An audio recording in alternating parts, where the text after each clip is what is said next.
Hello, and welcome to Seeking Heaven, the Near-Death Experience and Other Phenomena. I'm your host, Tamara Caulder Richardson, a six-time near-death experiencer, evidential medium, and channeler. Welcome to my channel. And today I want to just jump right in and introduce my guest. I'm so excited. And our topic is fascinating. And that would be our guest speaker today is Deborah Hatswell from the UK. And she has her own investigation firm, BBR, and she is a cryptid investigator as well as the unknown, the mysterious. And today we are talking about something very mysterious, which is the white werewolf, which is very rare. So welcome, Deborah. Hi, Tamara. You should enjoy this because the Welsh werewolf is goes all the way back in history in the UK. There is a vast history all across the UK of werewolves or dogmen-like creatures, but particularly in Wales. I even have an account from a TV team who saw one on the top of Snowdon, believe it or not.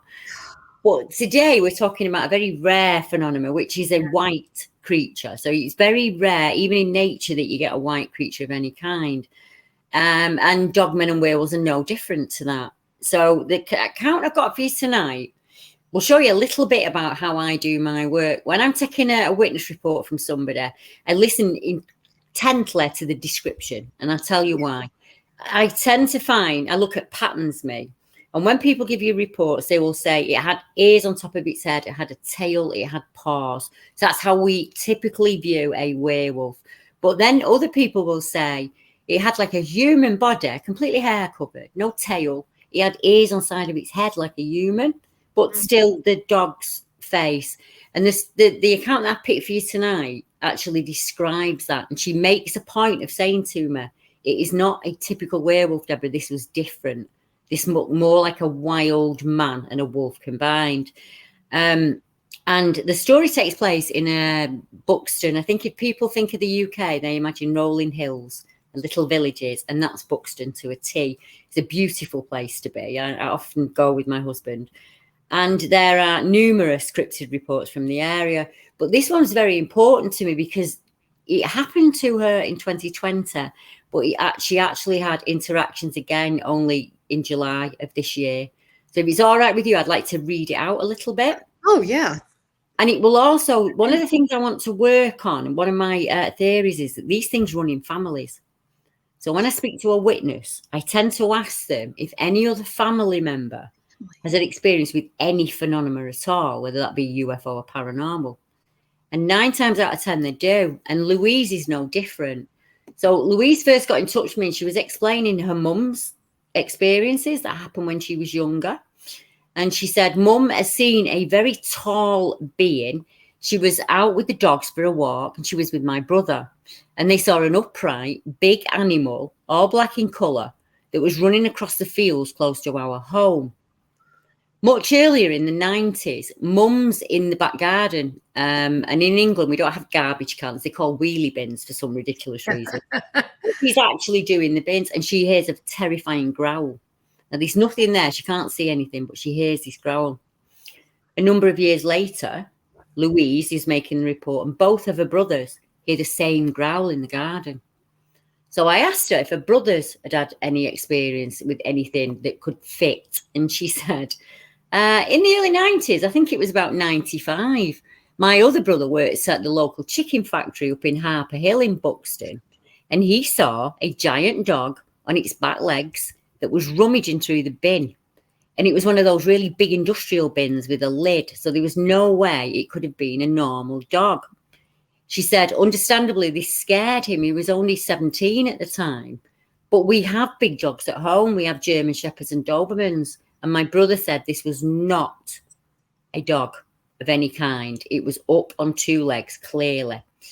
And then she said, fast forward to 2020. She said, it's New Year's Day in the early hours of the morning. I'd come in from a night out. It was about 2 a.m. by then. I'm in the kitchen with Mum, and we used to leave the kitchen sink window open for our cats to come in. Mum said, Louise, shut the window. It's a bit late. So I went over to the window, and as I leaned over the sink to shut the window, I saw something. And I couldn't believe what I was seeing. There was something there, and it was all white. and it looked like a werewolf. It was crouched down under the window as though it had been looking in at us. And it looked at me and I looked at it. And I don't think it expected to be seen. I think I'd caught it out. I could clearly see it, and it had a short snout. It looked more like the old Wolfman creature rather than, say, a werewolf from the Dog Soldiers movie. Okay. It was like a wolf that I'd seen in pictures, like a grey wolf, but his ears was on the side of his head, Deb. I said to Mum, I've just seen a werewolf. And the strange thing was, I didn't feel scared. I looked again, and for some reason I said out loud, "You're not supposed to exist." She said, "I've never told anybody else, Deb, other than my family members. And I'm okay if you share this with people because something's happened recently and it scared me." I was with Mum and we were sitting in the kitchen having a cuppa about 3 a.m. in the morning. My mum's disabled and she struggles with her sleep. So we're usually up at that time because she's in pain. Anyway, we had the kitchen window open above the sink again. I had it set in a position that nobody could pull it open and it was locked in the inside. And we heard this knocking sound against the open bit of the window, like you'd hear if you knocked with your knuckles. And I saw this grey elbow, and that's all I saw. And I don't remember much else about what happened, Debbie, but it's really frightened me. Is it possible that I saw that? Well, she did see that, didn't she? She went into great detail about what he looked like. Ears on side of the head. She said elbow. Elbow is a human, would we say? Elbow. So I can't speculate because I wasn't stood there with the poor lass. But thinking of Mum and what Mum's experienced as a young girl, then her older brothers have experienced something. And then she has at least on 2 occasions. So I said to her, "Have you ever had any paranormal experiences?" And she said, "Yes, I did as a child."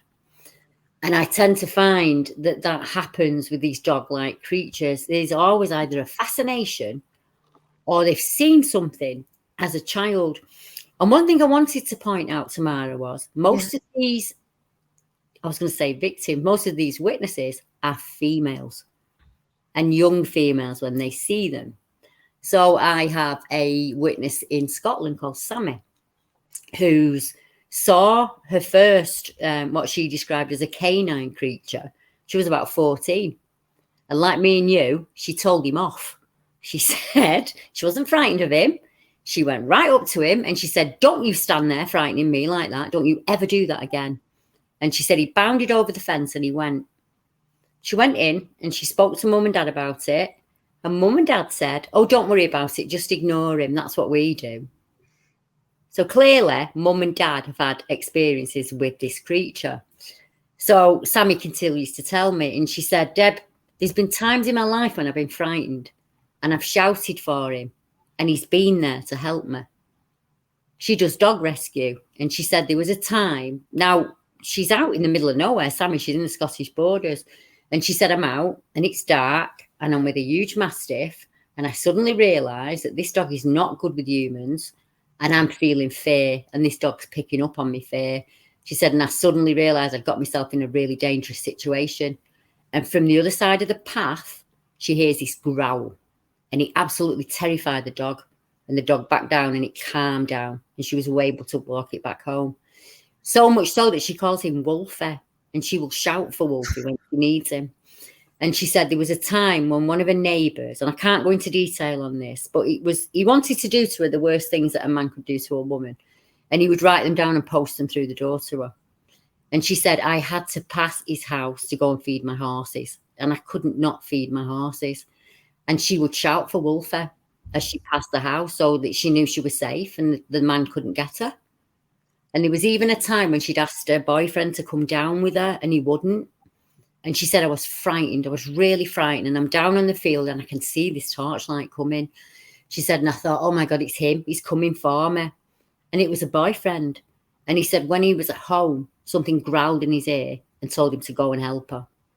And that's what he did. He went out and he helped her. So was the white werewolf visiting Louise to frighten her? Or is he her guide, her protector? Friend or foe, you know? Well, you just stirred up a ton of questions with me. Okay. So, like some people see white wolves, they're guides, right? I mean, Yeah. sure, why wouldn't a werewolf? That's pretty cool.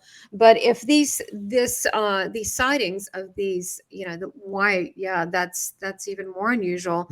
But these werewolves, and you said that there are these experiences fall in groups of families. So, Mhm. questions I have: could they be related? Could it be someone in her family that shifts, turns into one of these things, or they like Dogman? They don't shift at all; they stay in this state. Could it be that somehow their family? Yeah, I think that's possible. I think there is a connection to them. My guide once explained it to me as we are all as one. So when we pass, we can be whatever we want to be and come back. And I think we have got some of that. Yeah, I think we've got some of that going on. I think we've got there are people who are very, very connected to canines. I think there are lots of animal rescues out there who would say, can't stand people, Debbie, absolutely love animals. I think people have an intent. They put out a feeling that a dog would trust. So why wouldn't a canine creature trust it? A dog is very good at judging a human, aren't they? You know instantly if your dog doesn't like somebody. And I think it might be that. Don't get me wrong, there are cases where that people are terrified.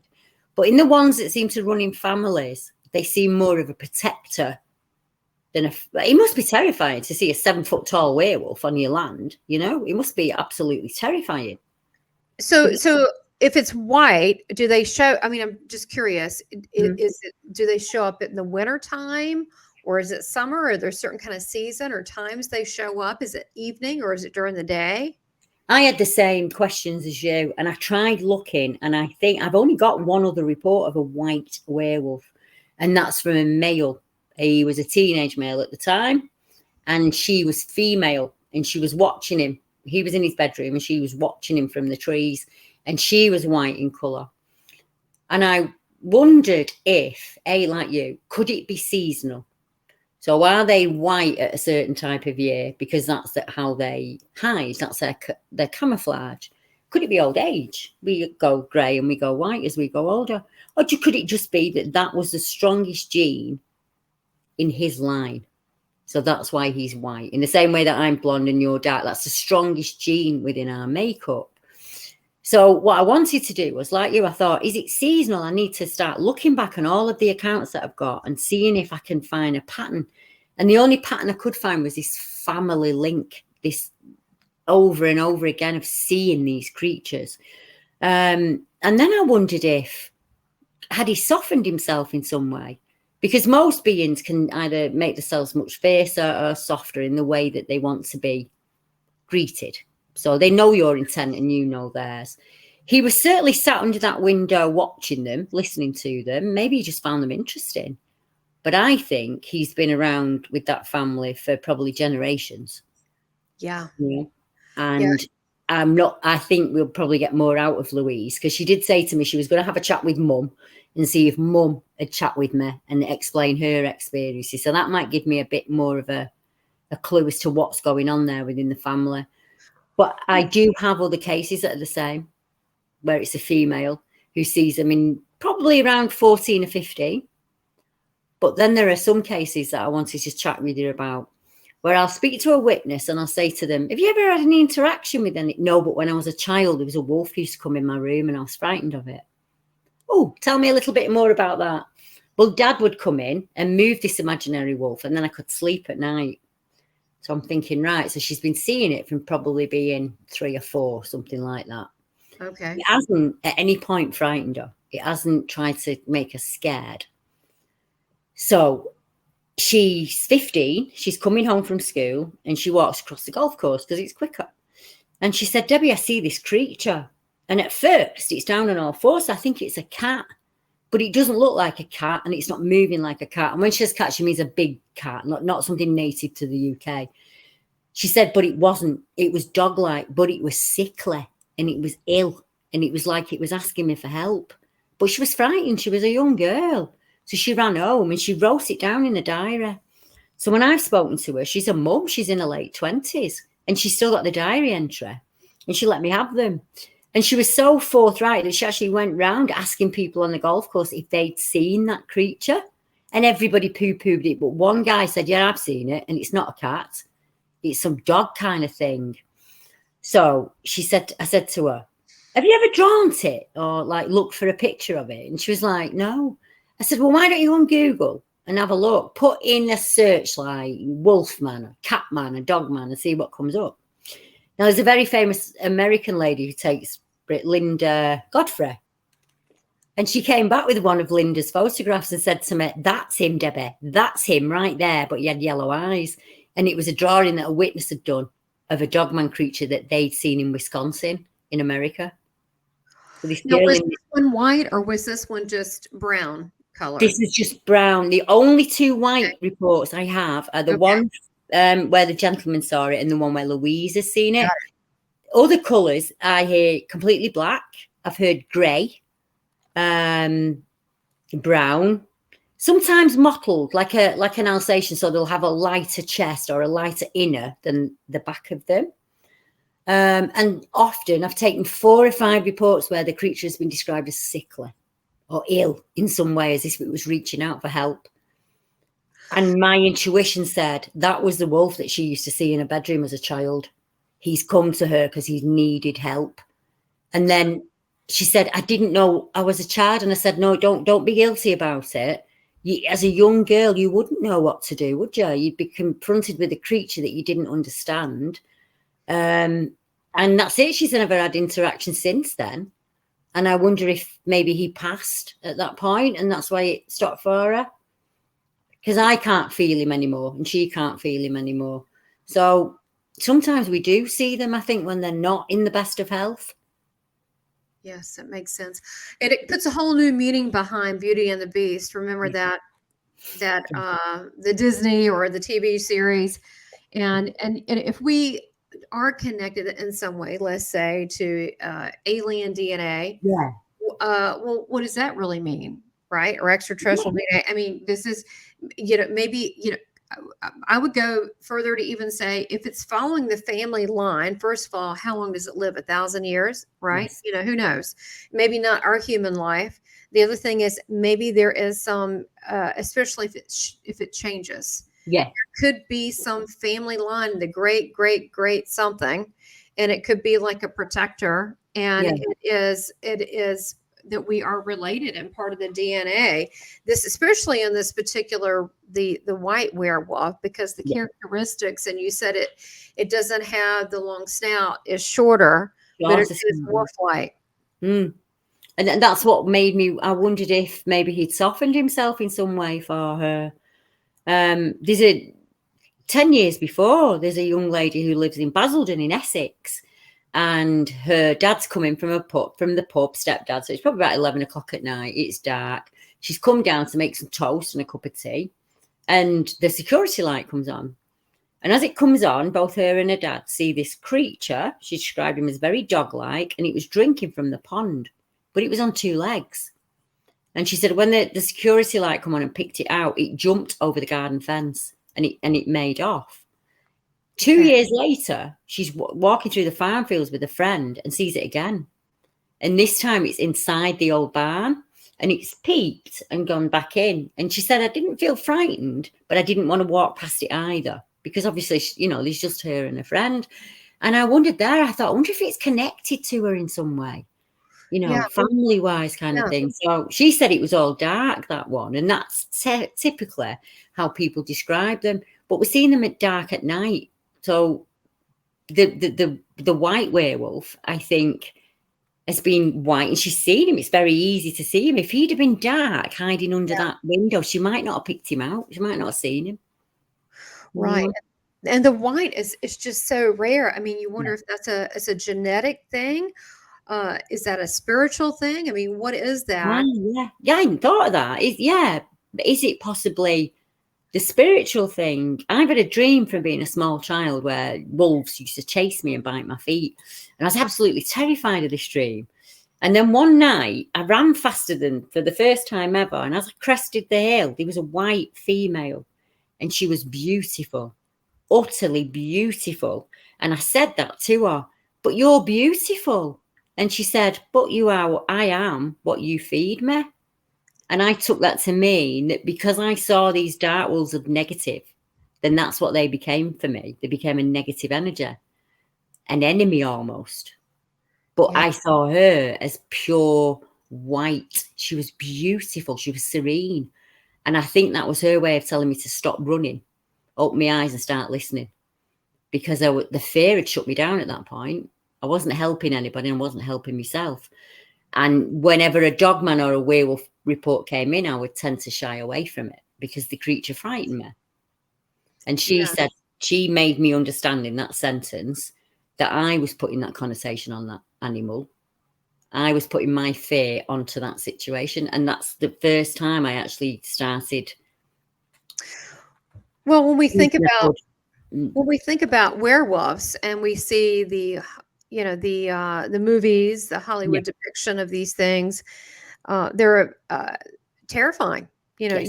You can't reason with it and so forth. And I'm not saying they're like the Dogman, from what I understand, is like that it's very it's a predator and knows you're around, could take you out if they wanted to, but that don't necessarily kill for food, but some of it's for game. Now, in this situation with the white werewolf, it just the mannerisms, they could easily take this person out, but yet they keep seeing them. Obviously, they're hanging around them, so it's almost like a protector in the distance. But there is that, and then there's a connotation that I kind of thought maybe these are young girls and this is a male.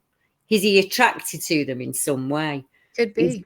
Is it their energy that he's attracted to? So that's why he becomes their protector. Possibly. I don't know. I mean, it's all theory, isn't it? My personal thought is some are bad and some are good, like all things in life. Some are negative, some are positive. So we instantly, when we think of werewolf or dogman, we see the violent side of them. But then I learned about the cynocephalies and the Benedanta, and they were a race of wolf-headed men. Saint Christopher was said to be one of them, and they fight at night against evil and keep human beings safe. And would they turn into wolves? Well, they were classed as wolf-headed men, so they had a male body, but they had a wolf head. And that's what Saint Christopher is the same description, but they were definitely on the side of light, like the Scottish Wolvers. The Scottish Wolvers are another version of a werewolf, and they would leave fish on the doorstep of families that had no food, or they would come and visit. If they had a sick child, they would come and heal that child, and all they asked was to be left alone. Just leave us alone, let us go about our own way, and you won't starve and your crops won't fail. Which is just, when you think about it, it's just unbelievable, isn't it? Yeah, it is. And I'm thinking, did these people look like people during the day? And they said, yeah, we got this thing. Just don't ask questions. We're going to leave you some fish. Did they know who they were in a human form? I mean, possibly. I mean, come on, it's a small village. Why wouldn't they? Yeah, that's what I was thinking. Why not? How could they not? There's tales in Poland where a creature comes over a baby's pram and actually sniffs the child and pulls away, as if to say, oh no, I can't harm it or anything like that. And then I have a report from a man who was followed at night through the woods, and he said that this dog man actually pounced on him and held him to the ground, and it sniffed him, and whatever it smelt disgusted him, and it left. And he found out weeks later he had an incurable disease. Oh, and he didn't want to bite into that or whatever. No, it turned him off, right? Yeah. So there's lots of things going on. So we've got really dark, ominous encounters and really light, lovely encounters. And then we've got people who go, oh, it was just a werewolf. Like, it's absolutely nothing. Oh no, I saw it, but it's absolutely nothing. I'm not worried about it. So there's a spectrum of emotion that goes with seeing them. Well, so let me ask you this, just in general. So from what I understand, the Dogman, upright, tall, 7 to 10 feet. Yeah. Usually dark. I mean, that they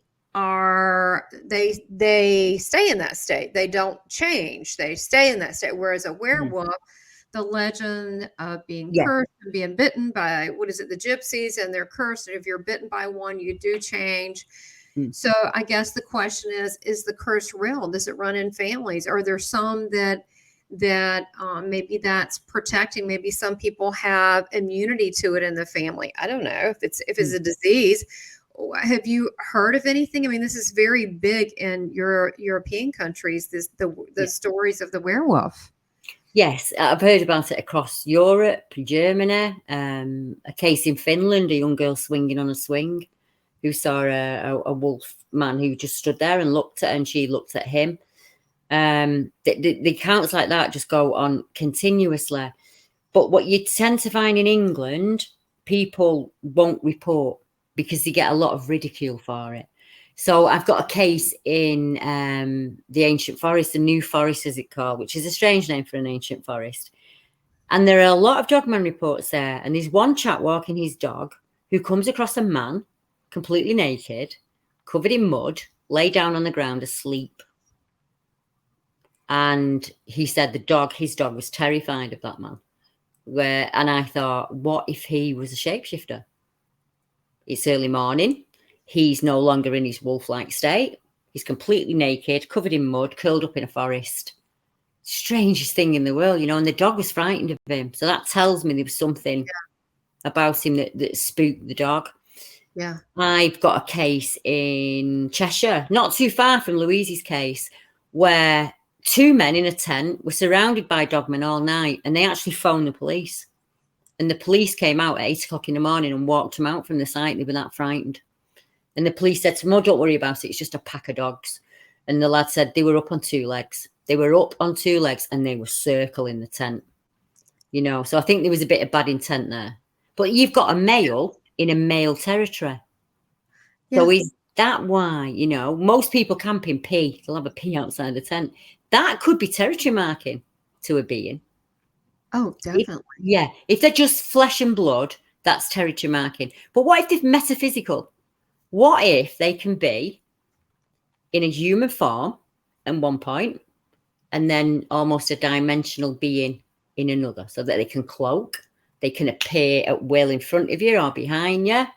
You see footprints in the snow that suddenly appear from nowhere. There are so many questions when it comes to the canine cryptids. They just keep coming. Every time I tend to answer one, I get more of them.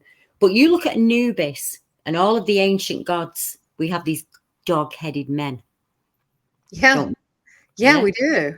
We do. One of the oldest cave paintings in the world is of a human hybrid, and he's half man and half wolf.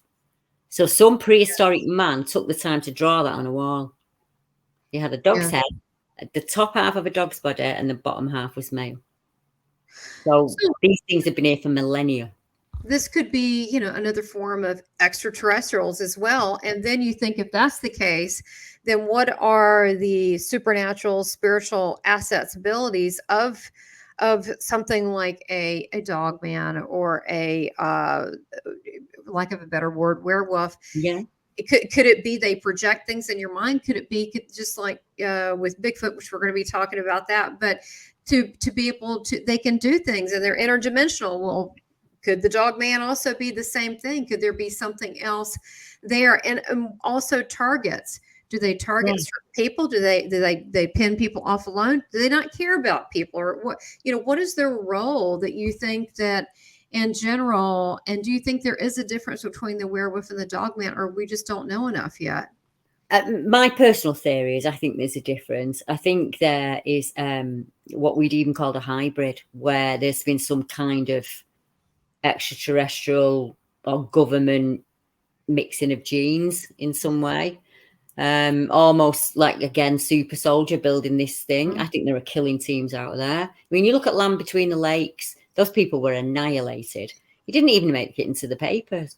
There's one just recently in Scotland, December. Now, you're a female, the same as me, and all the female listeners, if you break down on a dark country lane, you stay in your car. You don't ever get out and walk across fields. It's not what we do as females. She's broke down. She broke down in the middle of nowhere. It's pitch black. She phones the police and says, "I'm broke down." And they said, "Right, we'll send the RAC out." So they'll come and fix the car. They didn't come. They didn't find the car till the next day. When they found her, and this is a headline, you can look it up. Oh my God. Police said that she had been killed and eaten by foxes. So a grown woman has gotten out of a car. She's gone in the opposite direction of the lights from the village, across open field, and she's been attacked and eaten by a fox. It just does not fit in any way, shape, just doesn't add up. No. So my co-host Deb Singleton really interested in the case because it happened on the Scottish coast, and we've got other accounts in that area. She went through every archive we can have to try and find this woman, because we're thinking there'll be a memory on Facebook. Someone will have put a status up about this later. So we went through all the, let's look at the towns and go through that. Nothing. We couldn't find anything anywhere. There are a number of cases in the UK and in America where male and females have been in a car and they are suddenly found dead at the side of the road. Why would a human being? So, it's just a pack of dogs. I wouldn't get out of a car if there was a pack of dogs surrounding. I'd stay in my car. It's the safest. Yeah, right. Elderly couple in America, their carer turned up in the morning. She didn't come in. When they went outside, she's dead at the side of the car. She's been bitten and clawed from head to toe, but they don't know what's done it. They can get DNA from a dog bite. They can get DNA from a what? No, absolutely no suspicious circumstances whatsoever. It is not in the public interest. And that happens in England all of the time.